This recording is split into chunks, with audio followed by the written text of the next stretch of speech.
Story of love. কণ্ঠ আমাদের, অনুভূতি আপনাদের। হারিয়ে যাই ভালোবাসার গভীরে। বাইরে দাঁড়িয়ে সবটা শুনল সংগ্রাম। ভেতরে আসতে চেয়েছিল, আসলো না। বাইরে থেকে আবারও বড় বড় পা ফেলে চলে গেল নিচে। শ্যামার সাথে সন্ধ্যা পর্যন্ত সময় কাটালো ফুলে। সন্ধ্যায় সংগ্রাম আসলো ঘরে। আহাদন্দরের বাইরে দাঁড়িয়ে আছে। পরপুরুষের ভেতরে প্রবেশ নিষিদ্ধ। ফুলিকে নিয়ে এসে চলে যাবে এখন। ফুলিকে কাজছাড়া করতে চাইছে না শ্যামা। বাচ্চাদের মতো ফুলির জামার অংশ খামচে ধরে আটকে রেখেছে। সংগ্রামের সামনে বলতেও পারছে না কিছু, শুধু তাকিয়ে আছে নিরীহ চোখে। ফুলি সবটা বুঝে নিচু স্বরে বলে, আমি আবার আসবো শ্যামা। আইস যাই, তুই তো জানিস আমার শরীর ভালো না। ফের আইমো আমি। শ্যামার ঠোঁট উল্টে ছেড়ে দিল ফুলিকে। ফুলিও কথা না বাড়িয়ে মাথা নিচু করে বেরিয়ে আসার জন্য পা বাড়ালো। একটু থেমে পেছন ফিরে চেয়ে দেখলো শ্যামাকে। সংগ্রাম স্থির নিরেটভাবে দাঁড়িয়ে আছে। ফুলি মাথা নুয়ে গলা খাদে নামিয়ে বলল, শ্যামাকে দেখা রাখে ছোট জমিদার। ওর কোনোদিন কারো যত্ন ভালোবাসা পায় নাই। ওরে একটু যত্ন কইরা আগলে রাখেন সব সময়। অনেক কষ্ট করছে ও জীবনে, আর কষ্ট পাইতে দিয়েন না। বলেই এক মুহূর্ত বায়না করে বেরিয়ে গেল ফুলি। নিচে আহাত দাঁড়িয়ে আছে। শ্যামা চঞ্চল পায়ে গিয়ে দাঁড়ালো বারান্দায়। ওপর থেকে নিচটা সম্পূর্ণ বোঝা যায়। জমিদার বাড়ির বিশাল অলঙ্কৃত গেট পেরিয়ে চিপে করে আহাদের সাথে চলে গেল ফুলি। সন্ধ্যার আবছা আলোয় অদূর পর্যন্ত ওদের যাওয়ার পানে চেয়ে থাকলো শ্যামা। ঠান্ডা লাগছে। শিরশির বাতাসে আরও বেশি ঠান্ডা অনুভূত হচ্ছে। শ্যামার কাছে কোনো ভারী কাপড় নেই। পরনে শুধু একটা শাড়ি, সেটাই গায়ের মধ্যে জড়িয়ে রেখেছে ও। সংগ্রাম ঘরে আছে, এটা ভেবে ঘরের দিকে আর পা বাড়ালো না শ্যামা। ঠান্ডায় দাঁত চেপে ঠাই দাঁড়িয়ে রইল বারান্দায়। ঝিঝি পোকারা এক নাগারে ডেকে যাচ্ছে। এই বারান্দা থেকে জমিদার বাড়ির মেইন দরজা আর বাগান ছাড়া ওদিকের আর তেমন কিছুই দেখা যায় না। শ্যামা অন্ধকারে এদিক ওদিক তাকাচ্ছে। মশা ভন ভন করছে আশেপাশে। আড়ষ্টতায় ঘরে যাওয়ার সাহস কুলোচ্ছে না শ্যামার। শাড়ির আঁচল ভালোভাবে জড়িয়ে বারান্দার কিনার ঘেঁষে দাঁড়িয়ে আছে। অন্ধকারে কোনো একদিকে স্থির দৃষ্টি বজায় রেখেছে। হঠাৎ পেছন থেকে কেউ একটা উষ্ণ শাল জড়িয়ে দিল শ্যামার গায়ে। আকস্মাৎ পিছন ফিরল শ্যামা। সংগ্রাম শাল জড়িয়ে দিয়ে তীক্ষ্ণ দৃষ্টিতে তাকিয়ে আছে। সংগ্রামকে দেখে চোখ নামিয়ে মাথা নিচু করে দিল শ্যামা। গায়ের শালটা পরে যেতে নিলে সেটাকে দু হাতে ধরে আটকালো। ভালোভাবে জড়িয়ে নিল গায়ে। শাল থেকে মন মাতানো পুরুষালী সেই করা আতরের ঘ্রাণ ভেসে আসছে। শ্যামা চোখ বন্ধ করে নিল আতরের ঘ্রাণে। অদ্ভুত অনুভূতি জাগলো শ্যামার কোমল হৃদয় কোণে। ঠান্ডা লাগছে না মেয়ে? এখানে এভাবে ঠান্ডায় মশা রাজ্যে দাঁড়িয়ে আছো কেন তুমি? সহসা চোখ খুলল শ্যামা। সামনে তাকাতেই চোখাচোখি হলো সংগ্রামের সাথে। সংগ্রাম বরাবরই তীক্ষ্ণ চোখা, সরু দৃষ্টিতে চেয়ে থাকে সব সময়। শ্যামা গলা ভেজালো ঠোক গিলে। শ্যামার উত্তর না পেয়ে সংগ্রাম আরও সরু চোখে চাইল। স্বাভাবিক কণ্ঠে বলল, মশার থেকে আমি উত্তম আছি। ঘরে এসো, কেউ একজন তোমার জন্য ওয়েট করছে। শ্যামা প্রশ্নসূচক নয়নে তাকালো এবার। সংগ্রাম বাঁকা হেসে সোজাসুজি শ্যামার হাত ধরল, টেনে নিয়ে আসলো ঘরে। শ্যামাও বাধাহীন পায়ে এগিয়ে আসলো পিছু পিছু। ঘরে কেউ নেই। ওরা দুজন ব্যতীত কোনো মানুষের অস্তিত্ব নেই। দরজা চাপানো। শ্যামা ভ্রু কুঁচকে তাকালো সংগ্রামের দিকে। সংগ্রাম ভ্রু উঁচিয়ে চোখ দিয়ে কিছু একটা ইশারা করল। ইশারা অনুযায়ী শ্যামা তাকালো সেদিকে। নরম গদির উপর গুটিসুটি মেরে বসে আছে সাদা একটা খরগোশ। শ্যামা অবিশ্বাস্য চোখে চাইল খরগোশটার দিকে। মুহূর্তেই সংগ্রামের হাত থেকে নিচের হাত ছাড়িয়ে দৌড়ে গিয়ে কোলে জড়িয়ে নিল ওকে। মুখে ফুটল উচ্ছ্বাসিত হাসি। দুহাতে খরগোশটাকে আঁকড়ে বুকে চড়ালো। চুমু খেলো কয়েক দফা। এদিকে সংগ্রাম বিমোহিত চোখে চেয়ে আছে শ্যামার দিকে। চোখের পলক ফেলতেও ভুলে গেছে যেন। এই প্রথম শ্যামার মুখে হাসি দেখল সে। পাতলা গোলাপি অধরের ফ্রিঞ্চিনে হাসি মুগ্ধ করল সংগ্রামকে। শ্যামা প্রফুল্ল কণ্ঠে সংগ্রামকে শোধালো, এরে কই পাইলেন আপনি? আসার সময় ফুলে নিয়ে এসেছে। এতক্ষণ আমার কাছে ছিল। আগে দিলেন না কেন আমারে? শ্যামার কণ্ঠে খানিক অভিমানী স্বর বাজল। সংগ্রাম এগোতে এগোতে বলল, হাঁকে এমনি দিইনি, আটকে রেখেছিলাম নিজের কাছে। এখন আর আটকে রাখতে পারলাম না, তাই তোমার কাছে নিয়ে আসলাম। কাজ ছিল তোমার কাছে আসার জন্য। সংগ্রামের রসিক স্বরে ফিক করে একটু হাসলো শ্যামা। হাত বুলিয়ে দিতে লাগলো কলুর গায়ে। সংগ্রামে এগিয়ে গিয়ে বসলো একপাশে। স্নিগ্ধ কোমল স্বরে বলল, আরে বাহ, হাসতেও পারো তুমি? জানতাম না তো। কিন্তু তোমার ঠোঁটে কিন্তু হাসিটা বেশ শোভা পায়। তোমার হাসিটা চোখে ফুটে ওঠে। তোমার চোখে কান্নার ভয় মানায় না, মানায় হাসি। হাসলে কিন্তু ভালোই লাগে তোমায়। সহসা চুপসে গেল শ্যামা। হাসিটুকু নিমিষেই গায়েব হয়ে গেল। সংগ্রাম মুচকি হাসলো এবার। হাত বাড়িয়ে কলুর গায়ে হাত রাখলো। মেকি স্বরে বলল, কি রে, মাকে পেয়ে শান্ত হয়ে গেলি যে? বাবার কাছে বুঝে থাকতে ইচ্ছে করছিল না? শ্যামা কপাল কুঁচকে জিজ্ঞেস করল, মানে ওর মা বাবা ক্যাডায়? কেন, তুমি আর আমি ভুলে গেলে? আমার কারণেই তুমি ওকে পেয়েছিলে, আর ওর কারণেই আমি তোমাকে পেয়েছি। তবে একটা খরগোশের মা হওয়ার থেকে মানুষের মা হওয়াটা কিন্তু বেশ সৌভাগ্যের। আমি কিন্তু বাবা হতে রাজি আছি। শ্যামা হতভম্ব হয়ে চোখ গোল গোল করে চাইল। শুকনো কাশি দিয়ে উঠল তৎক্ষণাৎ। সংগ্রাম চোখ ফিরিয়ে ঠোঁট কামড়ে হাসছে। দরজায় টোকা পড়তেই কাশি বন্ধ হয়ে যায় শ্যামার। দুজনেই চকিতে তাকায় দরজার দিকে। শবনম এসেছে খাবার নিয়ে। শ্যামা নিচে নামে নিয়ার আতিয়া বেগম বারণ করেছেন নিচে যেতে। সালেহার রাগ না কমা অবধি শ্যামাকে আগলে রাখার দায়িত্ব তাদের। নিচে গেলেই সালেহা আর লতিফা মিলে যে কোনো বিপত্তি বাঁধাবে, তাই শ্যামাকে নিচে যেতে দেওয়া হয়নি আর। আতিয়া বেগম ওর খাবার ওপরে পাঠিয়ে দিয়েছেন। শবনমের সাথে পুচকে একটা বাচ্চাও এসেছে। ছোট ছোট দু পায়ে থপথপ করে হাঁটতে হাঁটতে ঘরে ঢুকলো সে। ও সৈকত, শবনম আর সুনাইদের ছেলে। বয়স সবে মাত্র 13 বছর। হাঁটা শিখেছে কেবল। সৈকত সংগ্রামকে দেখে বাবা বাবা দৌড়ে গেল ওর কাছে। সংগ্রাম কোলে দিল ওকে। দুগালে চুমু খেলো শব্দ করে। শবনম খাবারের প্লেট রাখতে রাখতে রসিক স্বরে বলল, আরে ভাই, তুমি তো দেখি একদিনেই বদলে গেলে। বউকে কাজ ছাড়া করছো না দেখি। বউকে ছাড়া থাকতে ইচ্ছে করছে না বুঝি? এই সময় তো তোমার বাড়িতে থাকার কথা নয়। আজ ঘুরতে যাবে না গ্রামে? রোজ তো যাও। সংগ্রাম গলা ছেড়ে খানিক আমতা আমতা করতে করতে বলল, আজ নয় নাই গেলাম, আর এমনি তো আজকে যেতে ইচ্ছে করছে না ভাবি। বলেই সৈকতকে নিয়ে ঘর থেকে বেরিয়ে পড়ল। শবনম মুচকে হাসলো ওর যাওয়ার পানে তাকিয়ে। তারপর বসলো শ্যামার পাশে। কোলে খরগোশটাকে দেখে নিচু স্বরে শুধালো, এটা তোমার পোষা? হুম। খুব সুন্দর। কিন্তু ভাই তো এসব প্রাণী পছন্দ করে না, বিরক্ত হয় এসব দেখলে। শ্যামা চৌকিতে তাকালো। শবনম হেসে বলল, ভাইয়ের কি কি পছন্দ অপছন্দ ধীরে ধীরে জেনে যাবে তুমি। অনেক কিছুই পছন্দ করে না ভাই। অনেক অভ্যাস আছে ওর। বদ অভ্যাসও আছে অনেক। এই যেমন প্রত্যেক রাতে জিপ নিয়ে টই টই করে ঘুরে বেড়ায় গ্রামে। কখন বাড়িতে ফেরে কে জানে। মাঝে মাঝে তো ফেরেই না। রাতের খাবার তো কখনোই খায় না সবার সাথে। আজ তুমি আসো তাই আর গেল না, নয়তো এই সময় তাকে খুঁজে পাওয়া যায় না জমিদার গণ্ডিতে। তোমার স্বামীর পছন্দ অপছন্দ জানা প্রয়োজন তোমার। ভাইয়ের পছন্দ অপছন্দ সব কিছু সম্পর্কে ভালো মতো জানি না আমি, তবে বালা জানে। ও তোমায় সবটা বুঝিয়ে দেবে। শ্যামা ক্ষীণ স্বরে শুধালো, বালাকে? ও তুমি জানো না?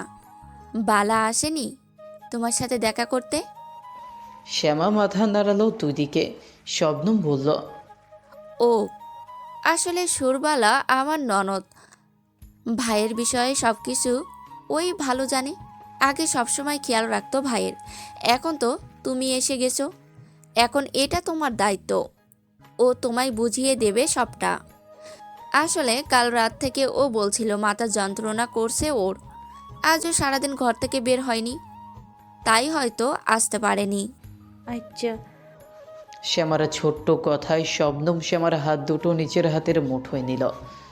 মোলায়েম কণ্ঠে বলল, জমিদার বাড়ির একমাত্র বউ তুমি। জমিদার বাড়িতে দাদি চান ব্যতীত অন্য কেউ এইরকম আঞ্চলিক ভাষায় কথা বলে না। তিনি আগের মানুষ, তাই আঞ্চলিকতা ছাড়তে পারেননি। শুধু জমিদার বাড়িতে নয়, এই জমিদারের পুরো গ্রামে কেউ আঞ্চলিক ভাষায় কথা বলে না। তোমার মুখে আঞ্চলিকতা মানায় না। ভবিষ্যৎ জমিদার গিন্নি তুমি। এখন থেকে শুদ্ধ বাক্যে কথা বলবে, শুদ্ধ ভাষা আয়ত্ত করবে, বুঝলে? শ্যামা ঘাড় কাত করে সম্মতি দিল। আচ্ছা। উম, আচ্ছা। মুচকে হাসলো শবনম। দরজার বাইরে পুরুষালী কলাখকারির শব্দে চমকে উঠল দুজনে। সুনাইদের গলা বুঝতে বাকি রইল না শবনমের। সে ইঙ্গিতে ডাকছে শবনমকে। শবনম শ্যামার দিকে চেয়ে বলল, একা থাকতে পারবে ঘরে? ভয় করবে। পারবো না মানে পারবো। তাহলে একটু বসো, খেয়ে নাও। আপাতত ভাই আসবে একটু পর।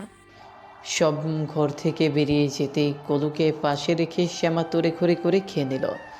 অজু করে এসে নামাজ পড়ে নিল। সংগ্রাম আসেনি এখনো। শ্যামার বুক টিপটিপ করছে। ও আসার আগেই ঘুমিয়ে যেতে চায় শ্যামা। খাটের সোজা বরাবর টেবিলের পাশে একটা বড় আরাম কেদারা আছে। শ্যামা শোয়ার জন্য একদম উপযুক্ত। খাটের ওপর থেকে চাদরটা নিয়ে এসে আরাম কেদারায় গুটিয়ে শুয়ে পড়ে শ্যামা। পুরো শরীর ঢেকে নেয় চাদরে। শোয়ার জন্য অল্প জায়গা হলেই চলে ওর। শ্যামার ফিনফিনে পাতলা শরীর তলিয়ে যায় আরাম কেদারায়। অস্বস্তি নিয়ে চোখ খিচে বন্ধ করে নেয় শ্যামা। এমনিতেই সন্ধ্যা হতেই ঘুমানোর অভ্যাস, তাতে আজ অনেকটা দেরি হয়ে গেছে। শোয়ার সাথে ঘুমে বিভোর হয়ে যায় শ্যামা। তলিয়ে যায় অতল ঘুমের সাগরে। মাথা থেকে পা অবধি ঢেকে রেখেছে কম্বলে। অনেকটা সময় পর সংগ্রাম ঘরে আসে। এতক্ষণ ছাদে ছিল। ঘরে এসে প্রথমে চোখ যায় খাটের দিকে। খাটের ওপর নেই শ্যামা। আশেপাশে তাকায়, কোথাও নেই। ভ্রু কুচকে আসে সংগ্রামের। আচমকা নজর যায় টেবিলের পাশের হাতল চেয়ারের দিকে। চাদর মুড়ি দিয়ে গুটিয়ে আছে শ্যামা।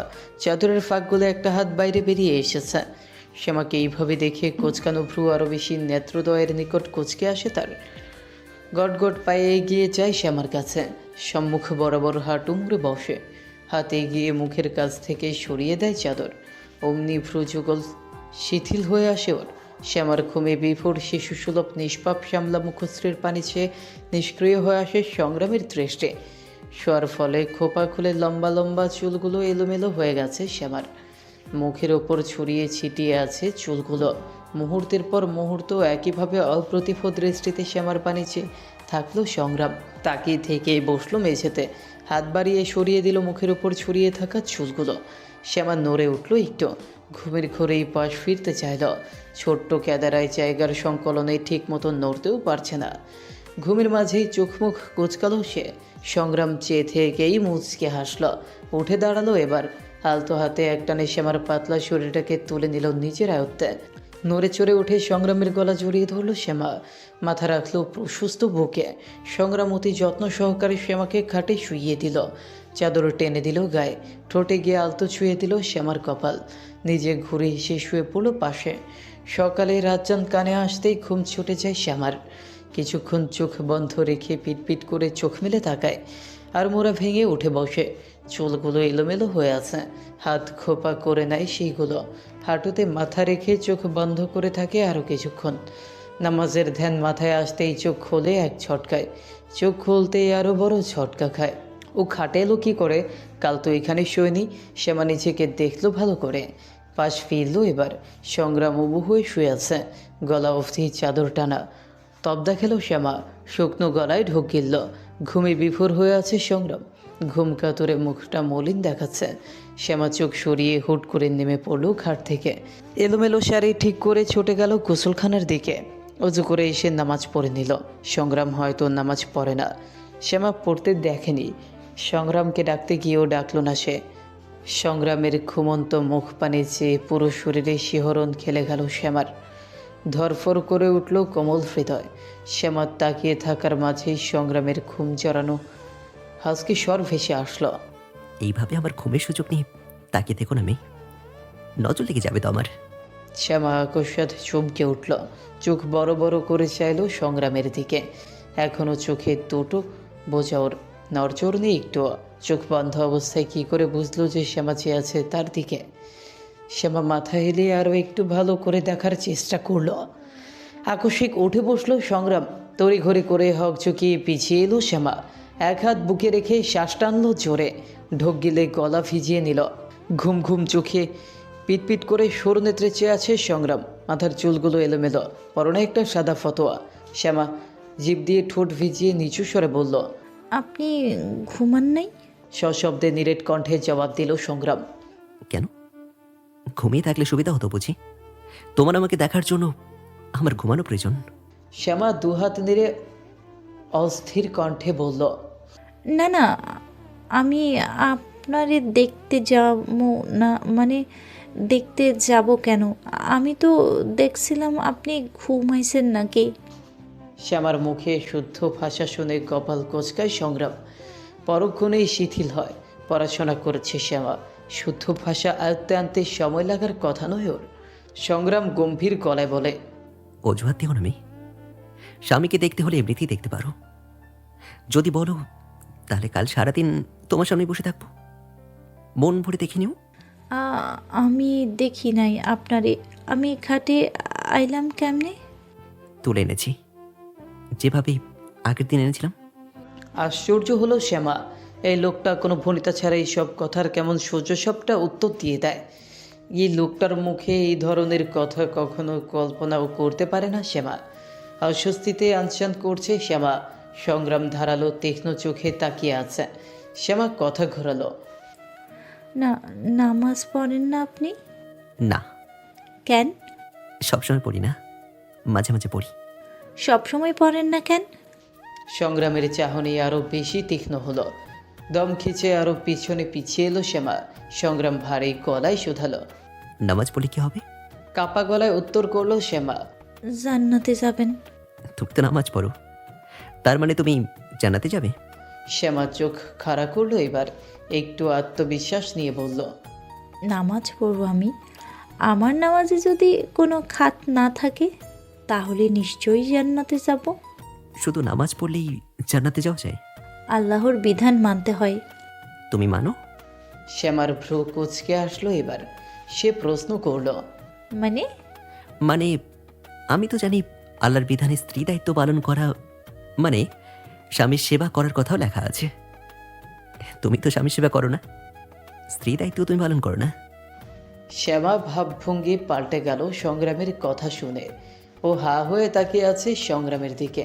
সংগ্রাম নিঃশব্দে হেসে গা মুড়িয়ে বলল, তুমি বরং আজ থেকে স্ত্রী দায়িত্ব পালন করা শুরু করে দাও, জান্নাতে যাবে তুমি।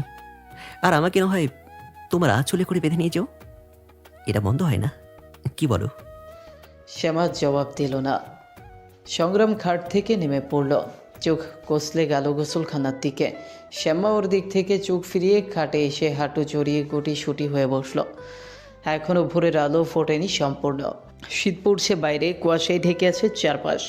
কাল থেকে সংগ্রামের একটা শাল চড়ানো আছে শ্যামার গায়ে। ক্ষীয়কাল বাদ হাত মুখ ধুয়ে বের হলো সংগ্রাম। শ্যামা আর চোখে তাকালো ওর দিকে। সংগ্রাম মাথায় টুপি পরে নিল একটা। জায়নামাজ বিছালো মাটিতে, নামাজে দাঁড়ালো। শ্যামা এবার পূর্ণ দৃষ্টি নিক্ষেপ করল। নামাজ পড়ছে সংগ্রাম। নামাজ শেষে আবারও জায়নামাজ গুটিয়ে রাখলো। মাথার টুপি খুলতে খুলতে আবারও এসে শুয়ে পড়ল। আজ শোয়া হয়ে শ্যামার পানে তাকিয়ে বলল, কি বলো তো? জান্নাতের প্রথম চাবিটা গুছিয়ে রাখলাম, আর দ্বিতীয়টা তোমার হাতে। যদি আমার এইটুকু আমলে জান্নাতে যেতে পারি, তাহলে তুমি না হয় টেনে আমাকে নিয়ে যাও। পরেও তো তোমাকে আমার সঙ্গে থাকতে হবে, একসাথে দুজনকে জান্নাতে যেতে হবে। তোমাকে ছাড়া জাহান্নামে থাকতে ইচ্ছে করবে না। তাই নামাজ শুরু করলাম, পরজগতে যেন এরা ছেলে তোমার সঙ্গে থাকতে পারি। আকাশ থেকে পড়ল শ্যামা। বিশ্ব আর অবিশ্বাস্য চোখ গোল গোল করে চাইল। শ্যামার ডাগর ডাগর চোখের চাউনি দেখে সংগ্রাম বলল, এইভাবে তাকেও না তো। শ্যামা চোখ ফেরালো তৎক্ষণাৎ। ঘন পল্লব ছাপটে বাঁকা চোখে তাকালো।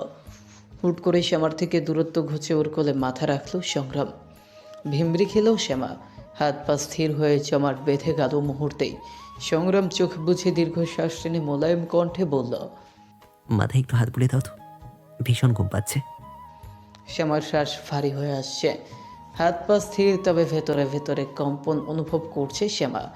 গলা শুকিয়ে আসছে, ঠোক গিলে গলা ভিজালো। কম্পিত ক্ষীণ স্বরে বলল, সরুন ছোট জমিদার। সংগ্রাম চোখ পুছে খানিক বাদ মাথায় একটু দুলিয়ে বলল,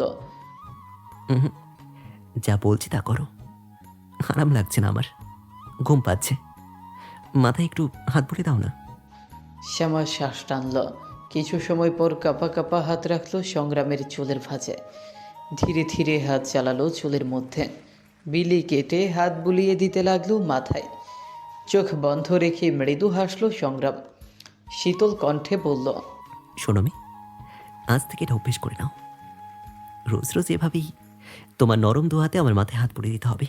অভ্যেসের তালিকায় এটা যোগ করে রাখো, ওকে? মাথায় হাত বোলানোর পর খানিক উষ্ণতা পেতেই ঘুমিয়ে যায় সংগ্রাম। শ্যামা আবারও ঘুমানোর সুযোগ নিল। সংগ্রামের এক দৃষ্টিতে নিষ্পলক চেয়ে থাকলো কিছুক্ষণ। সংগ্রামের কথাগুলো মনে আসতেই পল্লব ঝাপটে চোখ ফিরিয়ে নিল।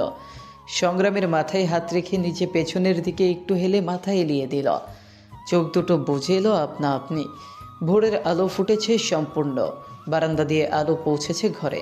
দরজায় কারো কড়া নাড়ার শব্দে তড়িঘড়ি করে চোখ মেলে শ্যামা। সে কখন ঘুমিয়ে পড়েছে নিজেও জানে না। একটু চোখ বুঝে এসেছিল আর ঘুমিয়ে পড়েছে। শ্যামা চোখ কচলে সংগ্রামের দিকে তাকালো। না ডেকে ওর মাথাটা তুলে বালিশের উপর রাখলো। নিচে নেমে পড়লো খাট থেকে। পরনে শাড়ি ঠিক করে আঁচল টেনে নিল মাথায়। এগিয়ে গিয়ে দরজা খুলে দিল। দরজার ওপারে হাসি হাসি মুখ নিয়ে দাঁড়িয়ে আছে শবনম। শ্যামাকে দেখে আরও বেশি প্রসারিত হলো ওর হাসি। উৎফুল্ল কণ্ঠে বলল, ঘুমায় না এখনো? আর কত ঘুমাবে তুমি?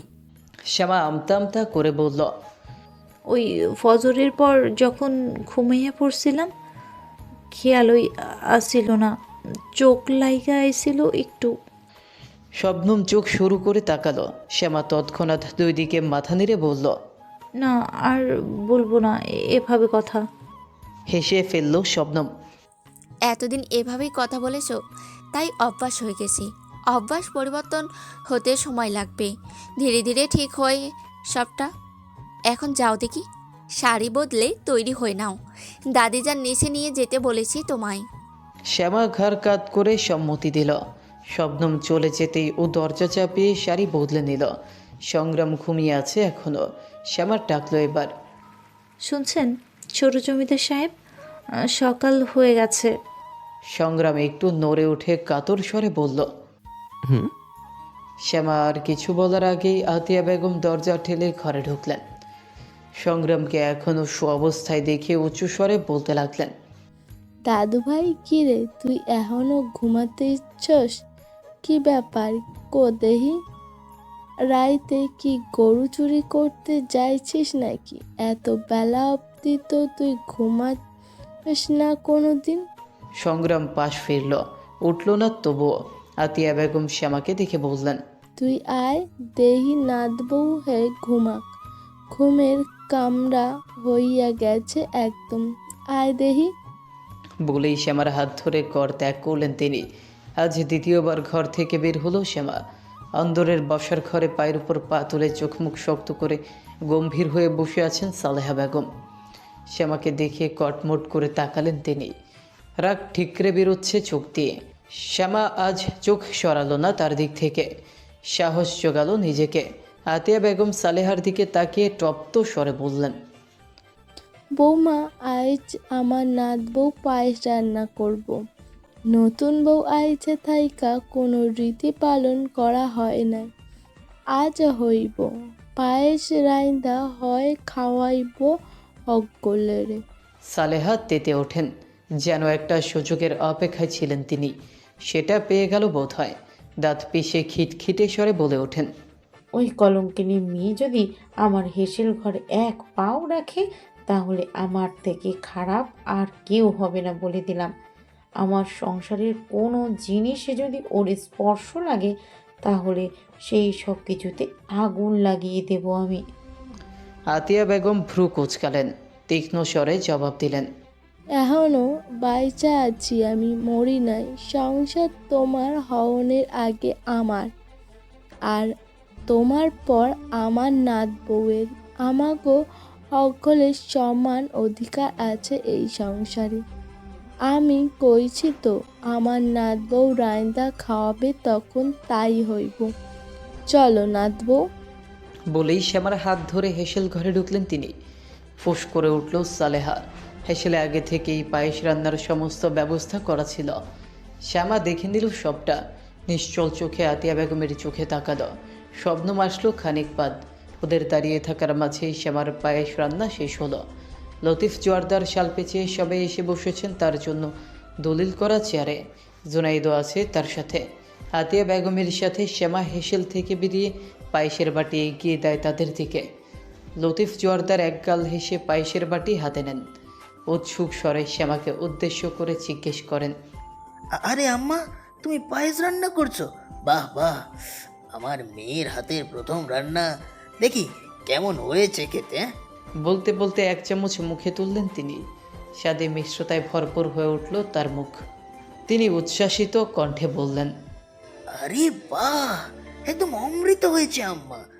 তোমার রান্নার হাত তো খুব ভালো, তাই না জোনায়েদ? জোনায়েদ খেতে খেতে মাথা নাড়ালো। এসেছে থেকে জোনায়েদের মুখে একটা কথাও শোনেনি শ্যামা। শ্যামার দিকে চোখ তুলেও তাকায়নি কখনো। লতিফ জোয়ারদারের প্রশংসায় লাজুক মাথা নুইয়ে নিল শ্যামা। সালিহা এখন নেই বসার ঘরে, লতিফাকেও দেখা যাচ্ছে না কোথাও। এত বড় জমিদার বাড়িতে হাতে গোনা মাত্র কয়েকজন। পুরো ফাঁকা ফাঁকা লাগে বাড়িটা। ঘর অনেক, তবে থাকার মানুষ নেই। পুরো জমিদার বাড়িটা এখনও দেখেনি শ্যামা। ওপর থেকে নিচে আসার সময় লক্ষ্য করেছে আশপাশটা। বাইরের আলো বাতাস তো কখনোই অন্দরে প্রবেশ করে না, বৈদ্যুতিক আলোয় আলোকিত থাকে সব সময়। আতিয়া বেগমও পায়েস খেয়ে প্রশংসায় পঞ্চমুখ। অনেক প্রশংসা করলেন তিনি। শবনম একটা ট্রেতে দুটো পায়েসের বাটি আর এক কাপ চা এনেই শ্যামার হাতে দিল। বলল, এগুলো ঘরে নিয়ে যাও, ভাই উঠে পড়েছে হয়তো। সকাল সকাল চা না হলে চলে না ভাইয়ের, তাড়াতাড়ি নিয়ে যাও। আর এখানে থাকতে হবে না তোমায়, ঘরে গিয়ে তুমিও খেয়ে নিও। শ্যামা গলা নামিয়ে প্রশ্ন করল। আম্মা খাবে না?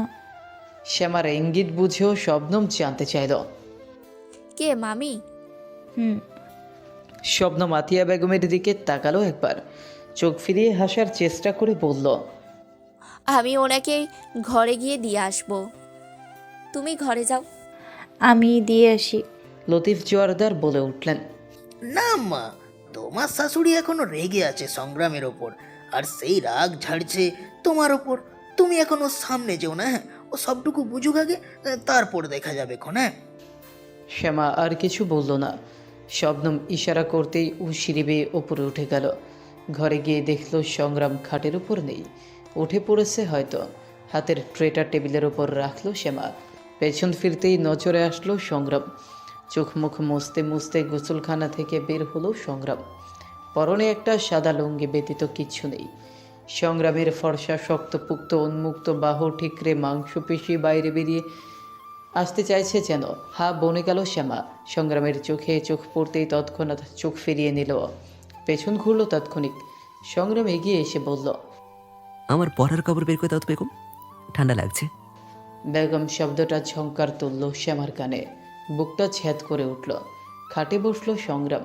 ট্রে থেকে চায়ের কাপ হাতে নিয়ে এক চুমুক দিয়ে আবারও বলল, কি হলো, তাতে দাও নাকি এভাবেই থাকবো? হ্যাঁ, চোখ ফিরিয়ে আছো যে, দেখতে ভালো লাগছে না নিশ্চয়ই, তাড়াতাড়ি দাও। শ্যামা না তাকেই বলল, কাপড় কোথায় আপনার? আলমারিতে। শোনা মাত্রই শ্যামা দ্রুত পায়ে এগিয়ে গেল আলমারির দিকে।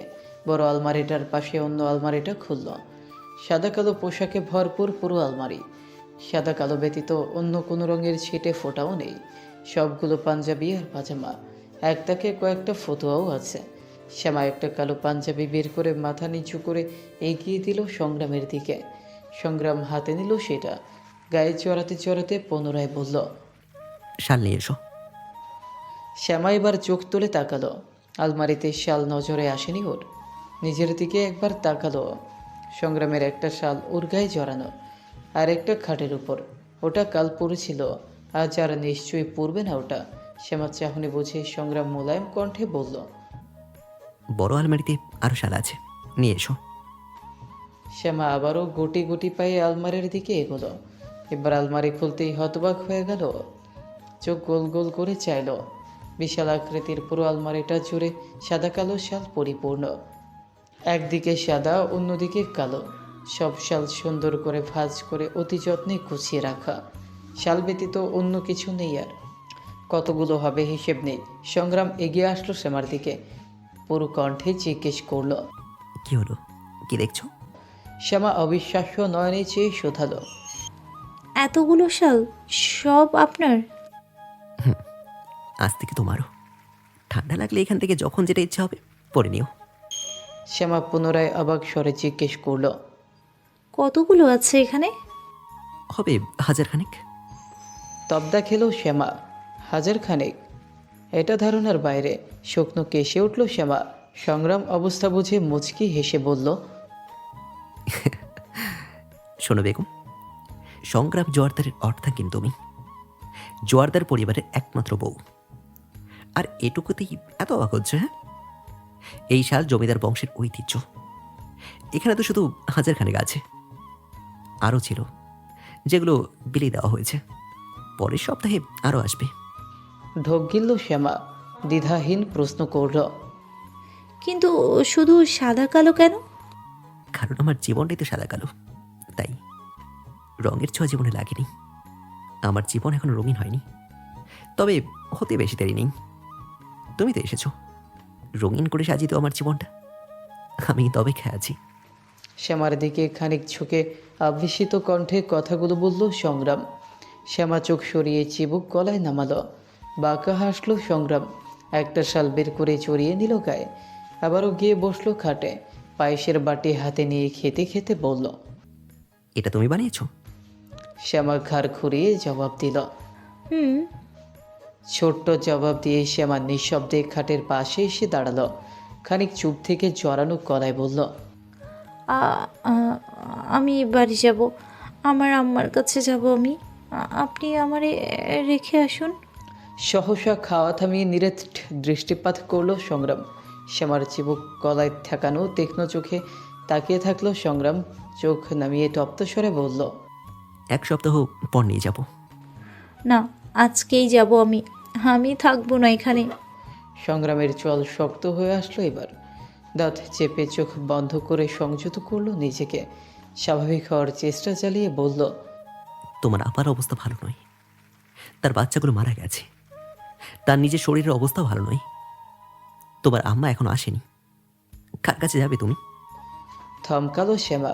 গড়িয়ে আসলো পা দুটো। রূপার বাচ্চা দুটো মারা গেছে। কি হয়েছে ওর সাথে?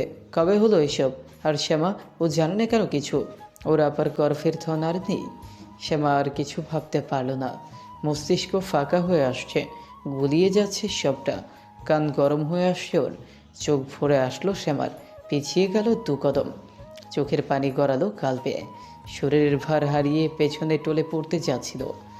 সংগ্রাম তাৎক্ষণিক উঠে দাঁড়িয়ে বাহু টেনে ধরলো শ্যামার। টেনে আনলো নিজের কাছে। শ্যামা ভেজা ঝাপসা চোখে চাইল।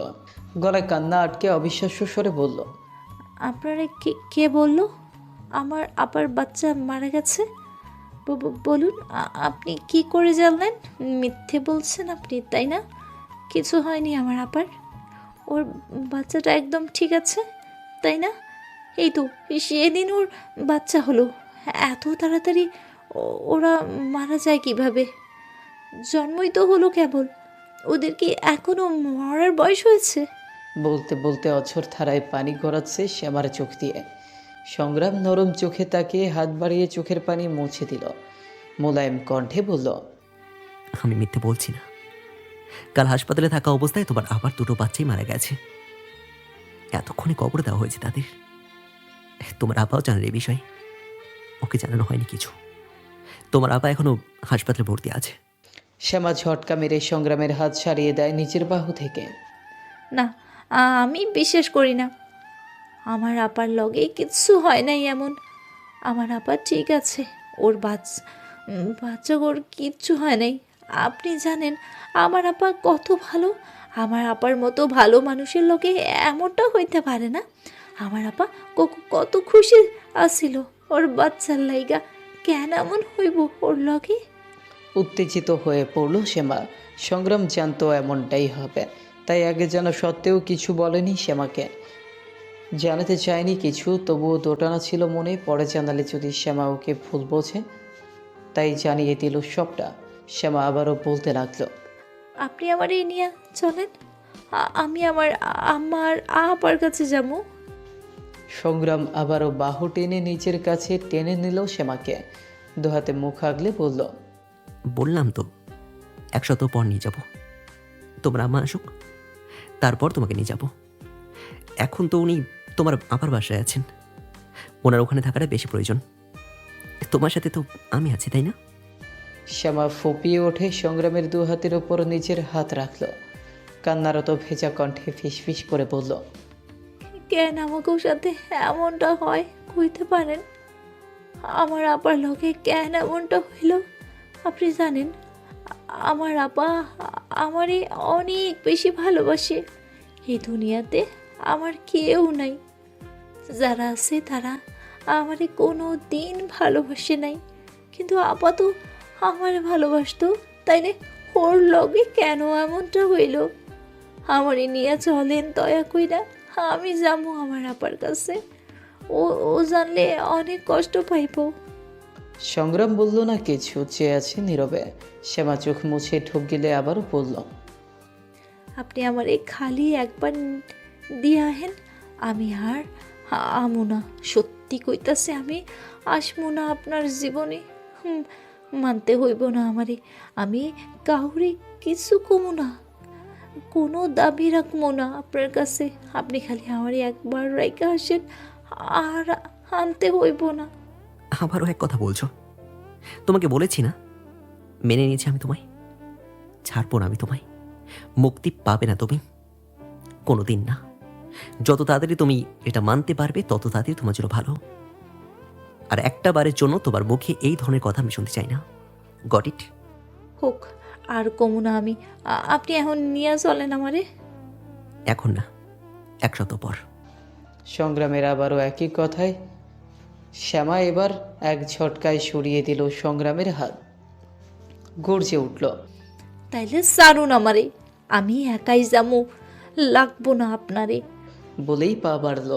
সংগ্রাম আবারও ওর বাহু ধরে একটানে আনলো নিজের কাছে। এবার আঁকড়ে ধরলো বুকে, শক্ত করে চেপে ধরলো 2 হাতে। নিজেকে ছাড়ানোর জন্য ছটফট করলো শ্যামা, তবে পারল না। সংগ্রামের শক্তির কাছে ওর শক্তি নিতান্তই তুচ্ছ হলো। সে রূপার কথা মনে পড়তেই সংগ্রামের পাঞ্জাবি খামচে ধরে ডুকরে কেঁদে উঠল। কষ্ট হচ্ছে ভীষণ, বুকটা ফেটে যাচ্ছে, হাহাকার করে কাঁদতে ইচ্ছে করছে। কেন এমন হয় ওর সাথে? কেন? কাঁদতে কাঁদতে চোখের পানিরাও বেইমানি করছে ওর সাথে। পানি আসছে না চোখে। শান্ত হলো শ্যামা, থমকে স্তব্ধ হয়ে রইল। সংগ্রাম নিশ্চুপে জড়িয়ে আছে ওকে। ওর চোখের পানিতে সংগ্রামের বুকের কাছের পাঞ্জাবির অংশ ভিজে গেছে। শ্যামা ছেড়ে দিল ওকে। সংগ্রাম হাতের বাঁধন আলগা করল। শ্যামার চিবুক ধরে ওর নিচু মাথা উঁচু করে দিল, চোখের পানি মুছিয়ে দিল আলগোছে। দুগাল আগলে নিয়ে ওর কপালে চুমু খেলো শব্দ করে। সুপ্ত অনুভূতিতে চোখ বন্ধ করে নিল শ্যামা। প্রথম কোনো পুরুষের ঠোঁটের স্পর্শে কেঁপে উঠল, তবে অনুভূতিগুলো কষ্টের মাঝে চাপা পড়ল মুহূর্তেই। সংগ্রাম পরপর কয়েকটা চুমু খেয়ে নির্লিপ্ততার স্বরে বলল, আর কেঁদো না। সংগ্রাম জোয়াতের বেগমের চোখে অশ্রু মানায় না। আমি তো বলেছি আমি তোমাকে নিয়ে যাব। একটু সময় দাও আমাকে, বিশ্বাস রাখো আমার উপর। তোমার আম্মার আবাকে খুব তাড়াতাড়ি মানানোর ব্যবস্থা করছি। তোমার আবা একটু সুস্থ হোক, তারপর আমি তোমার কাছে নিয়ে আসবো। শ্যামা কথা বলল না, আবারও মাথা নামিয়ে পিছিয়ে গেল। সংগ্রাম হাফ ছেড়ে পায়েসের বাটি ইশারা করে বলল, তুমি খেয়ে নাও, আমি বাইরে যাচ্ছি, একটু কাজ আছে আমার, খুব তাড়াতাড়ি ফিরবো। তুমি কান্না করবে না কিন্তু, ওকে? শ্যামা স্থির দাঁড়িয়ে রইল, না কথা বলল আর না সাড়া দিল। চোখের কোণে শুকনো পানি জমে আছে। সংগ্রাম তাকিয়ে থেকে এগিয়ে গিয়ে আবারও শ্যামার মুখ 2 হাতের আঁচলে আগলে ধরল। চোখ তুলল না শ্যামা। সংগ্রাম কিছু মুহূর্ত চেয়ে থেকে এবার চুমু খেলো 2 চোখের পাপড়িতে। শ্যামা চোখ খিচে জোরে শ্বাস টেনে সরে এলো সংগ্রামের কাছ থেকে। খাটের অন্য পাশে গিয়ে পেছন ফিরে দাঁড়ালো। সংগ্রাম মুচকে হাসলো এতে, অতঃপর বেরিয়ে আসলো ঘর থেকে। দুপুর গড়িয়েছে অনেক আগে। নামাজ শেষ করে শ্যামা সেচে হাঁটু মুড়ে বসে আছে, আর নামেনি খাট থেকে। বাইরেও বের হয়নি, কেউ ডাকতেও আসেনি। শবনম সকালের খাবার রেখে গেছিল ঘরে। সংগ্রাম যাওয়ার আগে বলেছিল ঘরেই খাবার পৌঁছে দিতে। সংগ্রামের কথা অনুযায়ী তাই করেছে শবনম, কিন্তু শ্যামা সেই খাবারগুলো ছুঁয়েও দেখেনি। যেভাবে রেখে গেছে সেভাবেই ঢাকা অবস্থায় পড়ে আছে। এখন দুপুর গড়িয়েছে, আজ খিদে পাচ্ছে না শ্যামার। সকালেও খায়নি কিছু, 1 গ্লাস পানি খেয়েছিল শুধু, সেটাও আটকা ছিল গলায়। শ্যামা উদাসীন হয়ে বসে আছে, মাথায় ঘুরপাক খাচ্ছে রূপার কথা। বুক চিরে দীর্ঘশ্বাস বেরিয়ে আসছে বারবার, তবুও হালকা হচ্ছে না বুকের ভার। গোটা ঘরের মেঝেতে আপন মনে নেচে বেড়াচ্ছে গোলো। দরজা ঠেলে হঠাৎ প্রবেশ করলে কেউ। নুপুরের রেনিছিনি শব্দে ঘোর কাটে শ্যামার। চোখ ফিরায় দরজার দিকে। একটা সুন্দর মিষ্টি মেয়ে মুখে মলিন হাসি নিয়ে দাঁড়িয়ে আছে দরজার চৌকাঠে। পরনে সফেদ রঙা পোশাক, চোখ দুটো স্থির শ্যামার দিকে, হাতে হয়তো খাবারের প্লেট। লক্ষ্য করলো শ্যামা মেয়েটার চেহারা ফর্সা ধবধবে, সমস্ত মুখশ্রীতে অদ্ভুত লাল আভা। এত ফর্সা যে টোকা দিলেই রক্ত গড়াবে মনে হচ্ছে। মেয়েটার চোখ দুটো শ্যামার মতোই ডাগর ডাগর, তবে চোখের নিচে কালি জমেছে। মনে হচ্ছে দীর্ঘ রাত ঘুমোয়নি সে। এক টুকরো চাঁদে গ্রহণ লেগেছে সেই কালিতে। ওদের একে অপরের চোখ একে অপরের দিকে শান্ত, স্থির। শ্যামা পলক ঝাপটে একটু হাসার চেষ্টা করলো। নেমে পড়লো খাট থেকে। মেয়েটা এখনো অদ্ভুত নিরেট দৃষ্টিতে তাকিয়ে আছে শ্যামার পানে। শ্যামা কোমল কণ্ঠে বলল, ভেতরে এসো। বাইরে দাঁড়িয়ে আছো কেন? তৎক্ষণাৎ একই দৃষ্টি বজায় রেখে ভেতরে ঢুকলো মেয়েটা। ওর চোখের পলকও পড়ছে না। শ্যামা হক চুকিয়ে আবারও বলল, তুমি বালা? মেয়েটা চেয়ে থেকেই জবাব দিল। ওর দৃষ্টিতে এবার অস্বস্তি হলো শ্যামার। শ্যামা আলতো হেসে বলল, কি দেখছো এভাবে? অদ্ভুত হাসলো বালা। একই স্বরে বলল, দেখছি ভাগ্যবতীরা বুঝি তোমার মতোই হয়। মানে? শ্যামার প্রশ্নে শব্দ করে অদ্ভুত হাসলো বালা। এগিয়ে গিয়ে হাতের খাবারের প্লেটটা খাটের পাশের টেবিলের ওপর রাখলো। এক পলক দেখলো আগে রেখে যাওয়া খাবারের প্লেটটার দিকে। সেটা এখনও ঢাকনা দেওয়া অবস্থায় পড়ে আছে। এবার শ্যামার দিকে ফিরল বালা। কৃত্রিম হাসলো মনে হলো, যে হাসিতে কোনো প্রাণ নেই। কণ্ঠ খাদে নামিয়ে বলল, বললাম তুমি অনেক ভাগ্যবতী। আগে কখনো কোনো ভাগ্যবতী দেখিনি তো, এই প্রথম দেখলাম। তোমার মতোই হয় বুঝি ভাগ্যবতীরা? কে বলো আমি ভাগ্যবতী? আমাকে কোন দিক দিয়ে মনে হলো তোমার? ও মা, কি এবার বলবে? আর মনে হওয়ার কি আছে? তুমি তো ভাগ্যবতী, আর তুমি যে কতটা ভাগ্যবতী সেটা তুমি নিজেও জানো না। বালার কথাগুলো কম্পিত শোনালো। হাসলো শ্যামা। সে নাকি ভাগ্যবতী। তাচ্ছিল্যের স্বরে শ্যামা বলল, আমার জীবন, আমার ভাগ্য সম্পর্কে কতটুকু জানো তুমি? জানি না তো, আমি তোমার অতীত সম্পর্কে জানি না, তবে ভবিষ্যৎ সম্পর্কে খুব ভালো করেই জানি। অতীত দিয়ে কি হবে? তোমার ভবিষ্যৎ তো উজ্জ্বল। জমিদারের ছেলের সাথে বিয়ে হয়েছে বলে আমার ভবিষ্যৎ উজ্জ্বল? হুম, একদম না। জমিদারের ছেলে নয়, সংগ্রাম জুয়েদারের সাথে বিয়ে হয়েছে বলে তোমার ভবিষ্যৎ উজ্জ্বল, তাই তো ভাগ্যবতী বললাম। সংগ্রাম জুয়াদারের বেগমের অধিকার পেয়েছো তুমি, স্থান পেয়েছো তার জীবনে। এটা কজনই পায় বলো তো? সবাই তো শুধু স্বপ্ন দেখতে পারে, বাস্তবে পায় কজন? শ্যামা প্রতি উত্তরে কি বলবে বুঝতে পারলো না। কি বলা উচিত ওর? এদিকে বালা ধারালো দৃষ্টিতে চেয়ে আছে। চেয়ে থেকেই বলল, সে সকালে খাবার রেখে গেছে, খাওনি কেন? খিদে পাইনি। ভেজা কণ্ঠে উত্তর করলো শ্যামা। বালা হেসে অদ্ভুত স্বরে বলল, বসতে পারি তোমাদের খাটে? এভাবে বলছো কেন? অনুমতি নিতে হবে না। শব্দহীনভাবে খাটে বসলো বালা। বিছানায় হাত বুলিয়ে অসার কণ্ঠে বলল, সৈকত জ্বালাতন করছে খুব, ভাবি সময় পাচ্ছে না তোমার কাছে আসার, তাই আমি আসলাম। 2 দিন হলো তোমাদের বিয়ে হয়েছে, এই বাড়িতে এসেছো 2 দিন আগে, অথচ একটাবারও দেখা হয়নি তোমার সাথে। কি বলো তো, 2 দিন ধরে একটু কষ্ট ছিলাম তাই আসিনি। শ্যামা পাশে বসল। অবাক স্বরে নির্দ্বিধায় প্রশ্ন করল, তোমার জীবনেও কষ্ট আছে? কিসের কষ্ট তোমার? আগে তো ছিল না কষ্ট, জানো 2 দিন ধরে খুব কষ্ট হচ্ছে, খুব বেশিই কষ্ট হচ্ছে। বুকটা ফেটে যাচ্ছে, মনে হচ্ছে গলার দম বন্ধ হয়ে আসছে। কষ্ট হলে এমন হয় বুঝি? আগে তো কখনো কষ্ট পাইনি, তাই জানতাম না সুখের যে এত মূল্য, সেটা দুঃখ না আসলেই জানতাম না। জড়ানো কণ্ঠে কথাগুলো বলতে বলতে চোখ ভরে উঠল বালার। শ্যামা কিঞ্চিত ভ্রু কুচকাল। এত সুন্দর মেয়েটার চোখে পানি একদম মানাচ্ছে না, বড্ড বেমানা দেখাচ্ছে। কি এমন কষ্ট ওর? বালাকে দেখে মায়া লাগলো শ্যামার। সে আলতো হাত বাড়িয়ে মুছিয়ে দিল ওর চোখের পানি। শ্যামার স্পর্শে বালা কোমল দৃষ্টিপাত করলো শ্যামার দিকে। শ্যামার ঠোঁট প্রসারিত করে বলল, তুমি আমার বয়সে হবে তাই না? আমাকে বলতে পারো কি হয়েছে তোমার? তোমার চোখের পানি একদম মানাচ্ছে না। চোখের নিচেও কেমন কালি পড়েছে। ঘুমাওনি? আবারও কোনো প্রকার দ্বিধা ব্যতীত সহজ সরল উত্তর করলো বালা। ঘুমাইনি তো, দুদিন ধরে ঘুমাইনি, ঘুম ধরাই দেয়নি চোখে। একজন মানুষ যখন খুব বেশি সুখে থাকে তখন অতিরিক্ত কামুকতা আর সুখের চিন্তায় তার ঘুম হয় না। আর একজন মানুষ যখন খুব বেশি কষ্টে থাকে তখন বুকের উপর যে পাথর চাপা থাকে সেই পাথরের ভারে ঘুম ছুটে যায়, তার নিঃশ্বাস আটকে আসে। আমার সমস্যা দ্বিতীয়টা, তাই ঘুম হয়নি। শ্যামা আবারও অবাক হলো। বালার কথাগুলো বুঝতে অসুবিধা হচ্ছে ওর। সহজ সরল উত্তর হলেও কথাগুলোর মারপ্যাচ বোধগম্য হচ্ছে না শ্যামার। শ্যামা হাসার চেষ্টা করলো, মন বলল কিছু একটা। বালাকে ভালোভাবে পর্যবেক্ষণ করলো শ্যামা। মেয়েটা আসলেই অনেক সুন্দর। শ্যামা সময় নিয়ে কথা ঘোরালো। তুমি অনেক সুন্দর বালা। আমি সুন্দর হয়ে কি লাভ হলো, তোমার কাছেই তো হেরে গেলাম। শ্যামার কথা শেষ করার আগেই তৎক্ষণাৎ শান্ত কণ্ঠে কথাটা বলল বালা। শ্যামার কপালে ভাঁজ পড়ল আপনা আপনি, দৃষ্টি স্থির হয়ে আসলো। শ্যামার চাহনি দেখে বালা গা দুলিয়ে শব্দ করে হাসল। শ্যামা চেয়ে থেকেই অবাক স্বরে প্রশ্ন করল। হেরে গেলে? বালা চোখের কোণের পানিটুকু মুছে ভাবলেশহীন হয়ে বলল, গেলাম তো, বিবস্বভাবেই হেরে গেলাম। এসব বাদ দাও তো। তুমি শুনে রাখো, তোমার জমিদার স্বামী কিন্তু যে সে ব্যক্তি নন, তার আলাদা আলাদা অনেক পছন্দ অপছন্দ আছে। ভাবি বলল সবটা তোমাকে বুঝিয়ে দিতে। কতদিন আর অন্যের বোঝা নিয়ে পুটলিতে বহন করব বলো তো?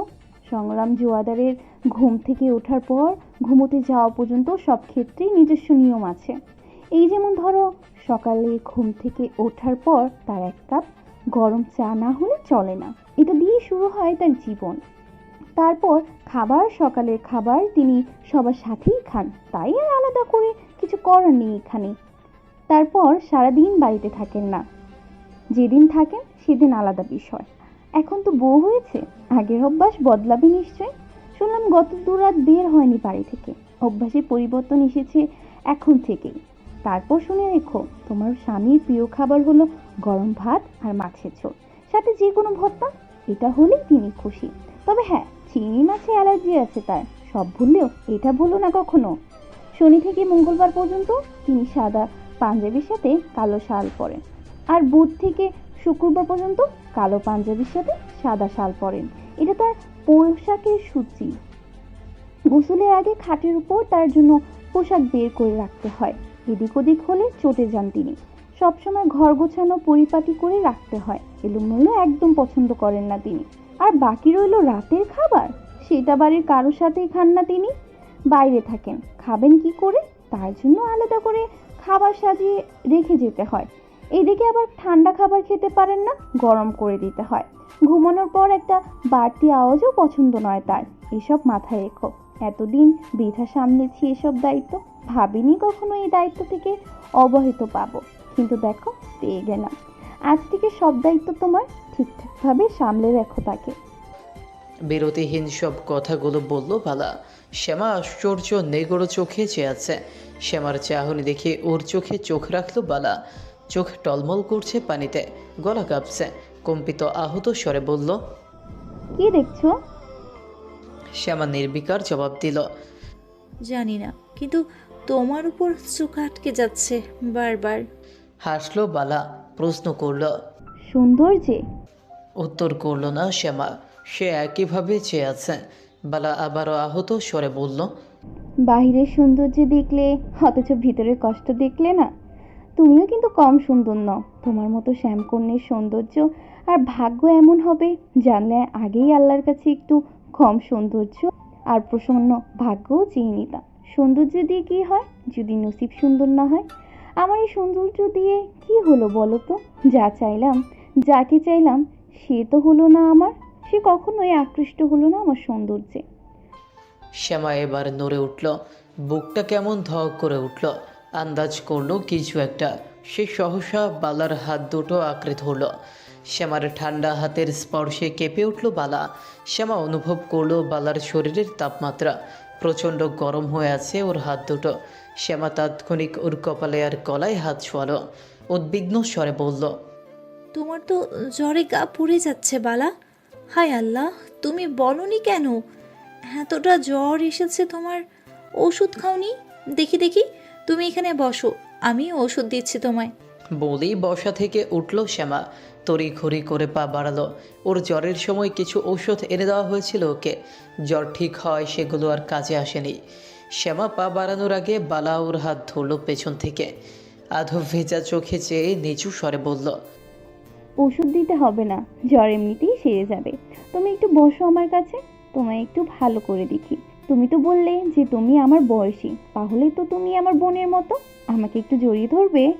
জানো, আমার না খুব কষ্ট হচ্ছে, বুকটা ফেটে যাচ্ছে। কাউকে বলতে বা বোঝাতে পারছি না আমি যে আমার কতটা কষ্ট হচ্ছে। আমাকে বোঝার মতো কেউ নেই। আমি কাকে বোঝাবো আমার কষ্ট হচ্ছে? আমি যে শেষ হয়ে যাচ্ছি। তুমি একটু থাকো আমার কাছে, তোমাকে দেখে ভালো লাগছে।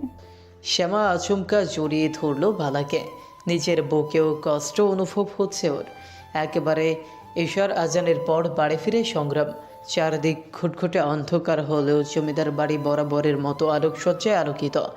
দিনরাতের পার্থক্য বোঝার উপায় নেই বাড়ির ভেতর থেকে। সারাদিন বাড়ি ফিরেনি, বাইরেও খাওয়া হয়নি তেমন কিছু। ক্লান্ত হয়ে আছে পুরো শরীর। সংগ্রাম কোনো রকমে ধীর গতিতে পা দুটোকে টেনে টুনে সিঁড়ি বেয়ে ওপরে উঠে। রাতের খাওয়া শেষ হয়েছে সবার, নিচে কেউ নেই, যে যার ঘরে আছে।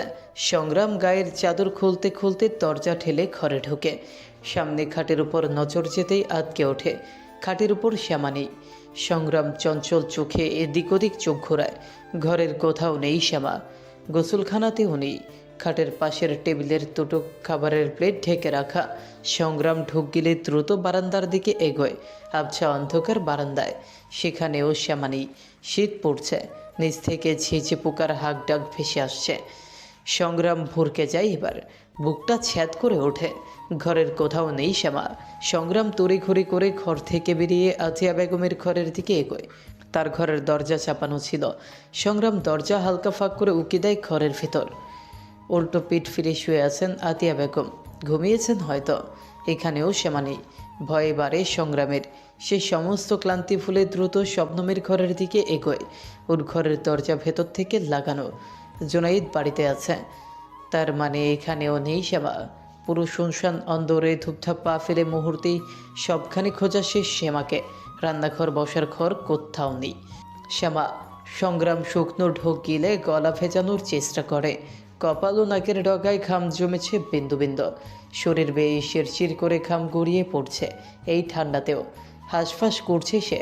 এক হাত কোমরে রেখে আরেক হাত দিয়ে নিচের ঘাড় চেপে ধরল সংগ্রাম। জোরে জোরে শ্বাস টানল। কিছু একটা ভেবে আবারও দ্রুত উঠল উপরে। সব ঘর খোঁজা শেষ, বালার ঘর বাকি। সংগ্রাম এবার থামল বালার ঘরের সামনে। দরজা চাপানো, কাপা হাতে হালকা চাপ দিয়ে ফাঁক করলো দরজাটা। অমনি শিথিল হয়ে আসলো পুরো শরীর। চোখ বন্ধ করে বুকে হাত রেখে লম্বা শ্বাস টানল সংগ্রাম। দরজা বরাবর সোজা খাটের উপর পেছন দিকে হেলান দিয়ে আজ শোয়া হয়ে শুয়ে আছে শ্যামা। চোখ দুটো বন্ধ, ঘুমিয়ে পড়েছে হয়তো। বালা কম্বল মুড়ি দিয়ে গুটিসুটি হয়ে শুয়ে আছে। শ্যামার এক হাত বালার মাথায়, বালার কপালে জলপট্টি। সংগ্রাম নিঃশব্দে পা ফেলে ধীরে ধীরে এগিয়ে যায় খাটের দিকে। দুই রমণীর গরম নিঃশ্বাসে কোমট হয়ে আছে পুরো ঘর। সংগ্রাম খাটের পাশে দাঁড়িয়ে শ্যামার ঘুমন্ত মুখশ্রীর পানে স্থির দৃষ্টিতে চেয়ে থাকলো কিছুক্ষণ। চোখ ফিরিয়ে বালার দিকে তাকালো। জ্বর এসেছে মেয়েটার। দুদিন ধরে সংগ্রামের চোখের সামনে পড়েনি বালা। সংগ্রামও নিচে থেকে কোনো প্রকার খোঁজ নেয়নি একবারও। জ্বরের ঘোরে ভারী ভারী শ্বাস ফেলছে মেয়েটা। মুখটা কেমন মলিন দেখাচ্ছে। সংগ্রাম পেছনে হাত গুটিয়ে কিছু মুহূর্ত চেয়ে থাকলো। খাটের পাশের টেবিলের দিকে নজর পড়ল এবার। এখানেও দুটো প্লেটে খাবার ঢেকে রাখা। তার মানে দুজনের কেউই এখনো খাবার খায়নি। শ্যামার দিকে আবারও দৃষ্টি ফেরালো সংগ্রাম। অতঃপর দীর্ঘশ্বাস ফেলে মৃদু স্বরে ডাকল, শ্যামা, এই শ্যামা, ওঠো। নড়ে উঠল শ্যামা, পিট পিট করে চোখ খুলল। ঝাপসা নিভু চোখের সামনে সংগ্রামকে দেখে অপ্রস্তুত হয়ে তৎক্ষণাৎ উঠে বসল। নিচের দিকে একবার চেয়ে পাশেই চোখ ফেরালো বালার দিকে। বিভোর হয়ে ঘুমিয়ে আছে ও। শ্যামা হাত বাড়িয়ে কপাল থেকে জ্বরপুট্টি নামিয়ে হাত শোয়ালো ওর কপালে। জ্বর নেমেছে একটু, আগের তুলনায় শরীরের তাপমাত্রা কম। শ্যামা নিশ্চিন্ত হয়ে তপ্ত শ্বাস ফেলল। এবার চোখ ফিরালো সংগ্রামের দিকে। সংগ্রাম ভ্রু উঁচু করে তাকিয়েছিল বালার দিকে। শ্যামা চোখ ফিরাতেই সেও তাকালো শ্যামার দিকে। চোখাচোখি হলো দুজনের। বরাবরের মতো সংগ্রামের তীক্ষ্ণ নিরেট দৃষ্টির দিকে বেশিক্ষণ তাকিয়ে থাকতে পারল না শ্যামা। চোখ সরিয়ে নিল সে। স্বাভাবিক কণ্ঠে শুধালো, আপনি এখানে? ঘরে ছিলে না কেন? এখানে না থেকে ওকে নিয়ে নিজের ঘরে তো থাকতে পারতে। জানো আমি কতটা ভয় পেয়েছিলাম তোমাকে ঘরে না পেয়ে। খানিক কাতর শোনালো সংগ্রামের কথাগুলো। চোখ তুলল শ্যামা, প্রশ্ন করল। আপনি ভয়ও পান? পল্লব ঝাপটে কথা ঘোরালো সংগ্রাম। খাওনি এখনো? না। বালা খেয়েছে? না, ঘরে চলো। আমি এখানে থাকবো। তাৎক্ষণিক জবাবে দৃষ্টি নিরেট করল সংগ্রাম। কণ্ঠে গম্ভীরতা টেনে বলল, দেখো কথা বাড়িও না, ক্লান্ত লাগছে আমার, আর ভীষণ খিদে পেয়েছে। সকাল থেকে আমার কিচ্ছু খাওয়া হয়নি। একটু সময় আমার কাছে থেকে আবার চলে এসো, বাধা দেব না। দৃষ্টি শীতল হলো শ্যামার। কণ্ঠ খাদে নামিয়ে বলল, পোশাক বের করা আছে আপনার, আপনি ঘরে গিয়ে হাত মুখ ধুয়ে নিন, আমি আসছি। শ্যামার কথার বিপরীতে আর কথা বাড়ালো না সংগ্রাম। এক মুহূর্ত অপেক্ষা না করে বেরিয়ে আসলো ঘর থেকে। সংগ্রাম বের হতেই পিটপিট করে চোখ খুলল বালা। গরম নোনতা জল গড়ালো চোখের কার্নিশ পেয়ে। মুহূর্তেই মুছে ফেললো সেটা। ধীরে ধীরে উঠে বসল। শ্যামা চোখ ফিরিয়ে বালার দিকে তাকিয়ে মৃদু হেসে বলল, উঠে পড়েছো? খিদে পেয়েছে না? খাওনি তো, আমি খাইয়ে দেব।